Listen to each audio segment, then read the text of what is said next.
dimensions to that dual camera module, noise reduction details, that famous headphone jack going away, water resistancy, and more. I actually covered in detail all the iPhone 7 details in my iPhone 7 Finance and Rumors series, but now we're actually less than a month away from the announcement. And now that we know pretty much everything there's to know in terms of the iPhone 7, well, I really wanted to make a video and compare it to the iPhone 6s. So hey everyone, welcome to the Zone of Tech. I'm Daniel, and here's everything you need to know in terms of the iPhone 7 versus the iPhone 6s. Enjoy.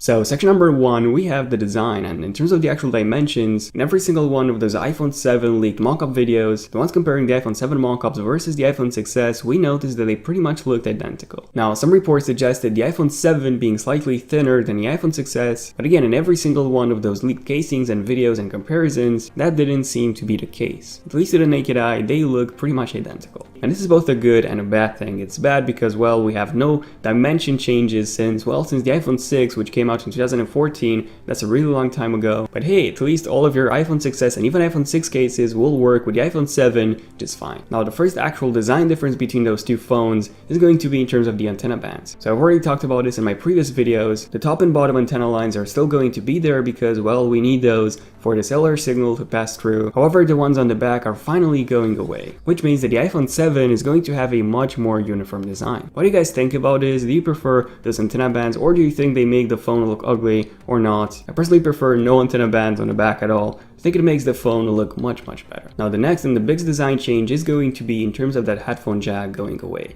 because yeah, it's going away for good. And this has been a really controversial topic. There are obviously a lot of disadvantages to not having that headphone jack, but also some advantages to not having that headphone jack and using a lightning connector instead of the headphone jack. So long story short, you can have a DAC and an app included, so you can actually get much better sound quality from your headphones with using a lightning connector than with just using that 3.5mm headphone jack. I'll have a more detailed video on how those lightning headphones work and all the advantages, all the benefits you can get by using lightning headphones. But yeah, if you want to use your own headphones, unfortunately with the iPhone 7, you would need an adapter. Now, some rumors have pointed towards Apple including that adapter in the box instead of lightning headphones. However, we've had recent leaks for both lightning headphones and the actual adapter. So my guess is that Apple will include both inside the box. And this is a really interesting topic because even with the iPhone 7, with an adapter, you would still be able to use your own headphones, and you would actually get much better sound quality from your old headphones than you would get with the iPhone 6s. But obviously on the iPhone 6s, you don't need to carry that adapter with you at all times. So let me know in the comments, which one do you think is a much better option for you? Better sound quality or not having to carry that adapter with you at all times? Also, one thing to point out, with the iPhone 7, you won't be able to listen to music and charge your phone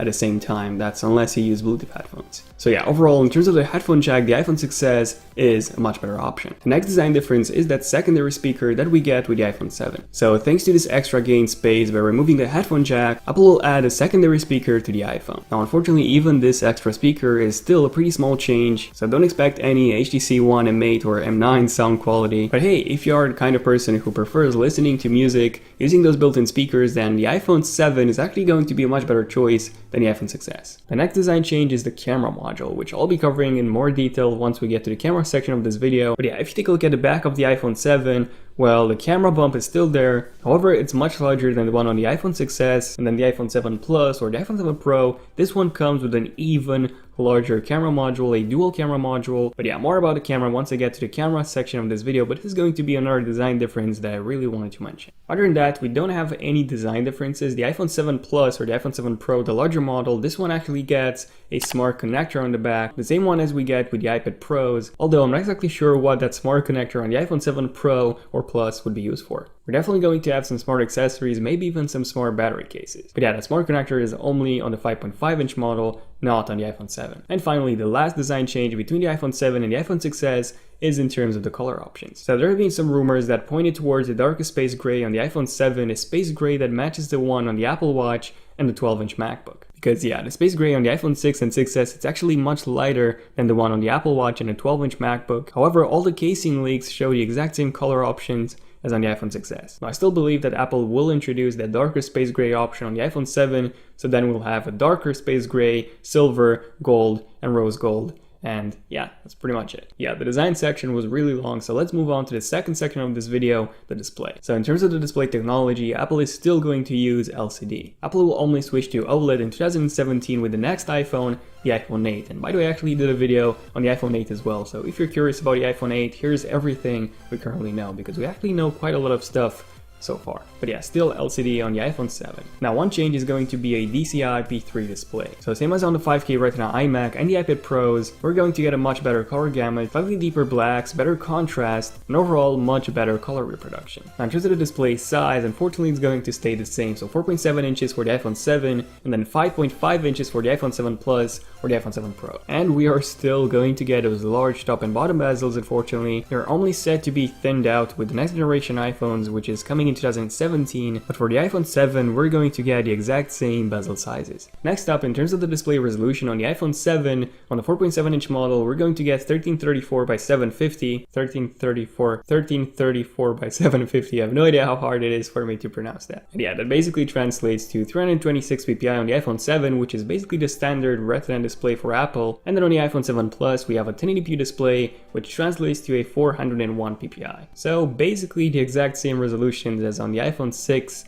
and 6S. Unfortunately, no improvements here at all. So just a single display improvement so far, but what about any special display features? Well, one of them is most likely going to be the True Tone display that we get with the iPad Pro, the 9.7 inch iPad Pro. And this automatically adjusts the temperature of the display based on the lighting conditions, so think about having a smarter version of Night Shift all the time. And there have also been reports of Apple including Gorilla Glass 5 in the iPhone 7. In case you don't know, Gorilla Glass 5 has finally been launched. It's currently being used in the Note 7 only, but it can withstand drops of up to 1.6 meters on concrete. That's just insane. But no, I don't see Apple including a Gorilla Glass 5 in the iPhone 7, so yeah, same Ion X strengthened glass as we have on the iPhone 6S. Finally, moving on to section number 3, the camera. This is the section in which we'll finally get some updates. So in terms of the sensor resolution, it's still going to be a 12 megapixel sensor. Basically the same as we had with the iPhone 6S and the iPhone 6S Plus. As for the actual sensor size, you probably know that the bigger the sensor, the more light can get to the camera. On the iPhone 6S, we have a 1/3 inch sensor size, which is pretty small, and a pixel size of 1.22 microns. And this is probably the only iPhone 7 detail that we still don't know, the actual sensor size. Now, every single one of those leaked parts and casings, all of them show a much larger lens opening on the iPhone 7, and this basically means two things. The first one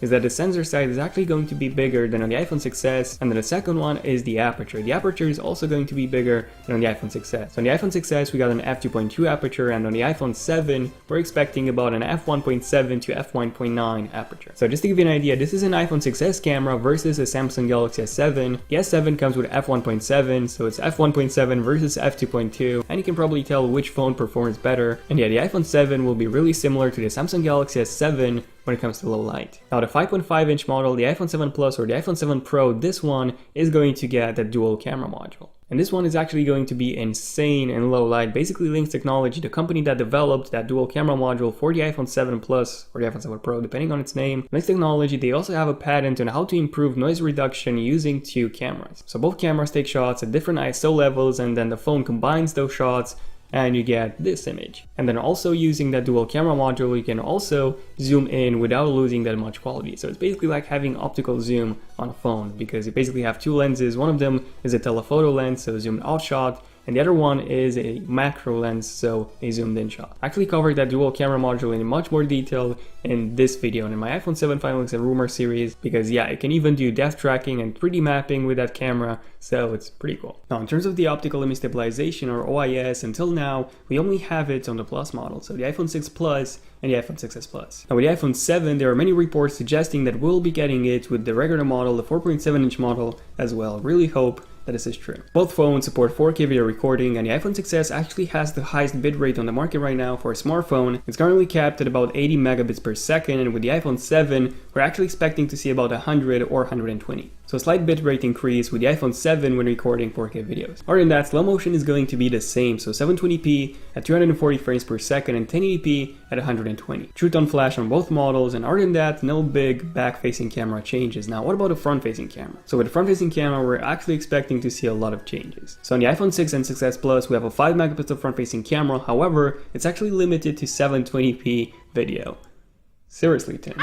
But yeah, with the iPhone 7, we're expecting this to be bumped to 1080p finally. Keep in mind that the S7 and the S7 Edge can shoot in 1440p, so even 1080p would be behind these. Now the iPhone 6s's camera is pretty bad in low light. It comes with an f2.2 aperture, and yeah, this is how the low light shots look when compared to the Samsung Galaxy S7 Edge, which comes with an f1.7 aperture, and yeah, also a much wider lens. So yeah, finally 1080p video on the iPhone 7's front-facing camera, and also a much larger aperture. Most likely f1.7 or f1.9 to match the one on the back-facing camera. Now there are some sources suggesting an 8 megapixel front-facing camera on the iPhone 7, but I don't think this is coming. 5 megapixels is most likely going to stay. And for those of you wondering what would it take to shoot 4K video with a front-facing camera, well, 4K is actually 8.3 megapixels in size, so not even an 8 megapixel front-facing camera would be enough. Other than that, Retina Flash, HDR, Panorama, everything is here to stay. But overall, the iPhone 7 is indeed getting some pretty big camera updates, so if you care about a camera, definitely get the iPhone 7. Next up, second number 4, we have the specs. So with the iPhone 6s, we have an Apple A9 chip, which is actually a dual-core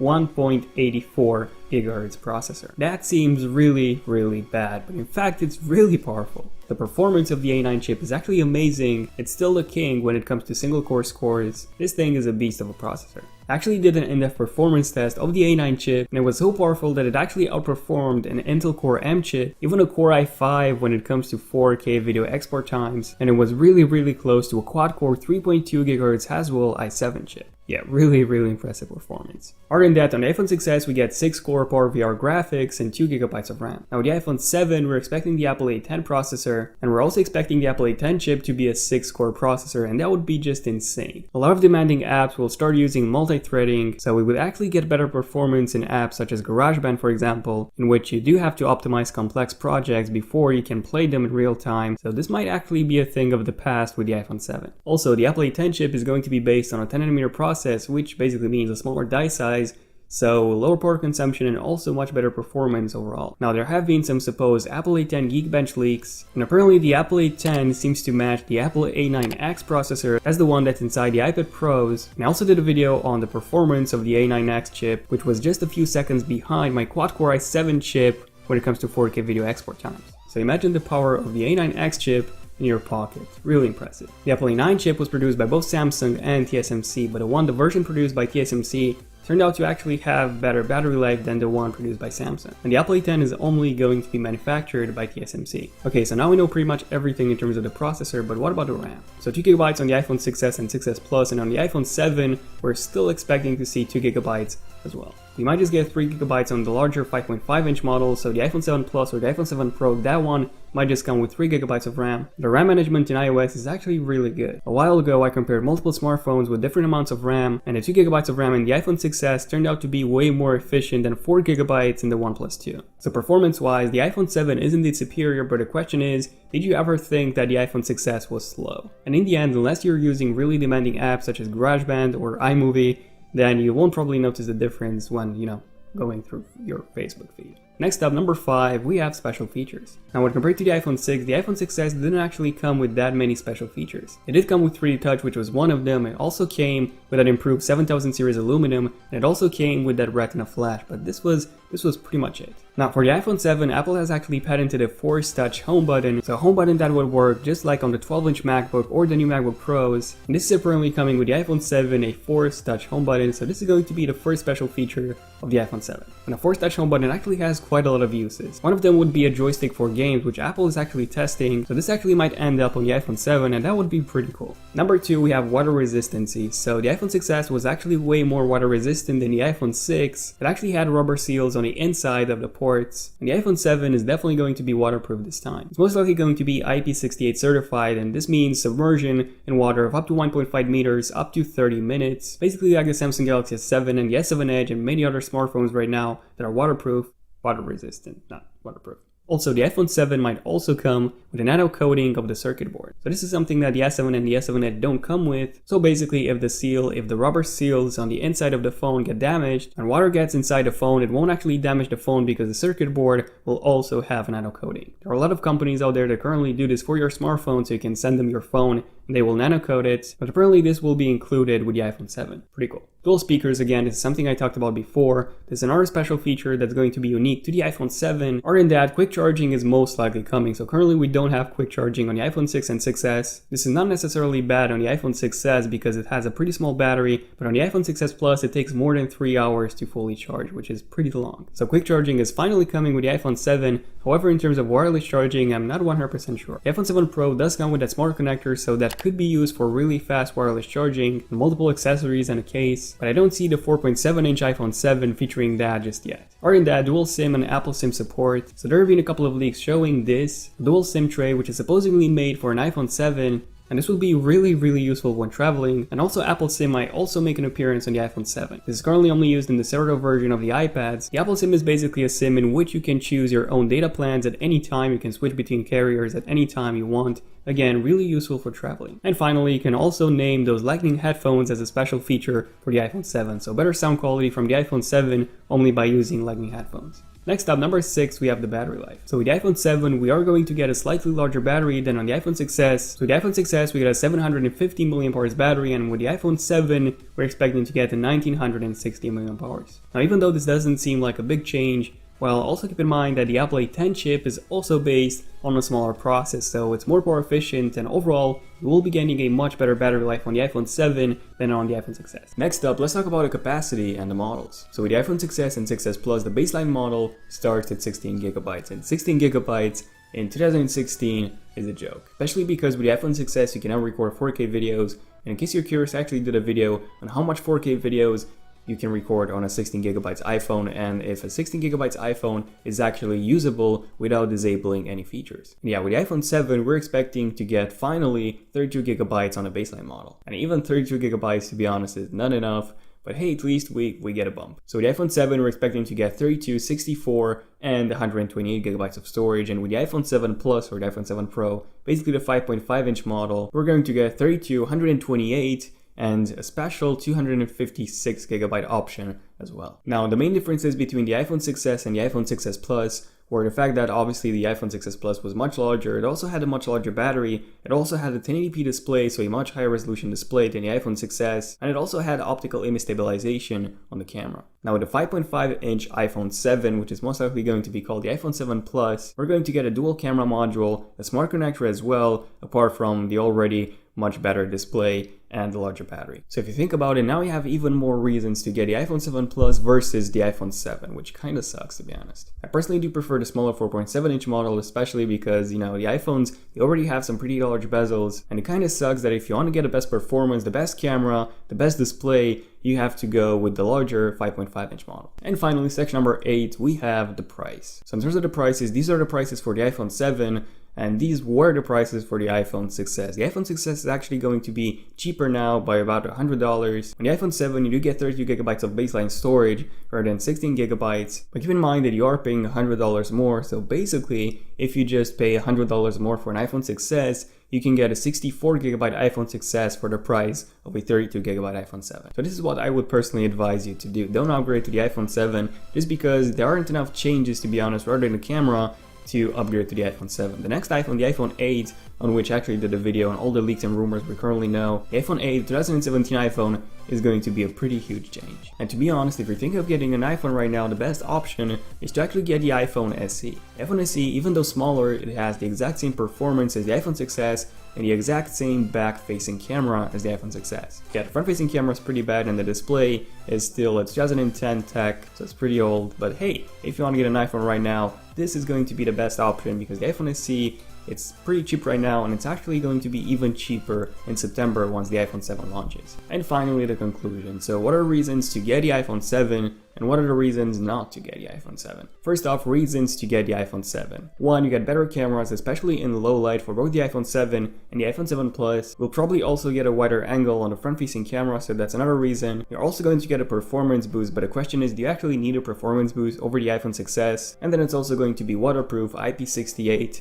But then the question is, do you actually need a phone that's IP68 certified? When was the last time you went swimming with your phone. That should probably answer your question. The Force Touch home button is going to be pretty cool, and it will bring some extra features with it, so that's another reason to get the iPhone 7 over the 6S. Other than that, dual stereo speakers, a true tone display, 32GB is the baseline model, which is a pretty big change. Another plus is that every single one of your accessories, all cases and accessories apart from headphones, everything will still work on the iPhone 7. So no need to buy new cases, adapters, or docks. If you care about battery life, the iPhone 7 will also come with better battery life. And finally, on the iPhone 7, you will also get at least 1 extra year of extra updates with the Apple A10 chip. Now, in terms of the reasons not to get the iPhone 7, well, it has the exact same design as the iPhone 6S, which had the exact same design as the iPhone 6. So yeah, it's a pretty boring design. It's a pretty old design. So that's actually the main reason not to get the iPhone 7. However, if you do like this design, then why not? I personally kind of got bored of it, to be honest. Then the iPhone 6S is already really powerful. The Apple A9 chip is more powerful than the 12-inch MacBook's Core M processor. So do you actually need a faster chip than that? Do you need more performance? Probably not. It's also more expensive than the iPhone 6S, so you're actually paying extra for all these extra features. And finally, the headphone jack is going to be a huge turn-off for a lot of users. Yes, you do get an adapter, but you do need that adapter with you at all times when you want to listen to music. And again, besides, you cannot even listen to music while charging your smartphone, so yeah. But yeah, do have a look at all the reasons, and let me know in the comment section down below which was your decision, which phone in your opinion is more suitable for you. Feel free to subscribe for more videos like this one, and if you have enjoyed this video, also feel free to give it a huge thumbs up. It took quite a few days to make, so every single one of your feedbacks is really appreciated. If you want to know more about the iPhone 7, feel free. I wonder how many times I've already said feel free. I don't think anyone's watching this video from prison, so most of you are probably free.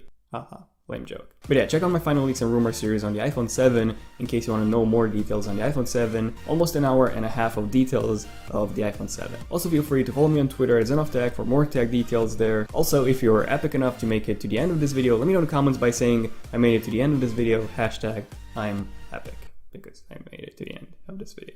No idea why I'm talking like this. And finally, be sure to turn on notifications on my channel on both desktop and mobile. On mobile by simply clicking on that bell icon next to my channel so that you're notified as soon as I upload a brand new epic video. But yeah, this was pretty much it in terms of this video. This was another really long video. So thank you for watching this video. I'm Daniel, and I'll see you guys in my next really long video. ZenofTech, signing out. Cheers.